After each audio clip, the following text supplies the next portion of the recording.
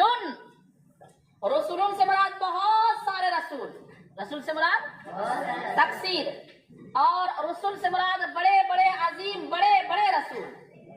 تو یہاں تعظیم بھی ہے، ساتھ ساتھ تکثیر بھی ہے. اے ذو عدد کثیر، یعنی بڑی بڑی تعداد والے، وہ آیات عظام، اور بڑی بڑی نشانیوں والے رسول.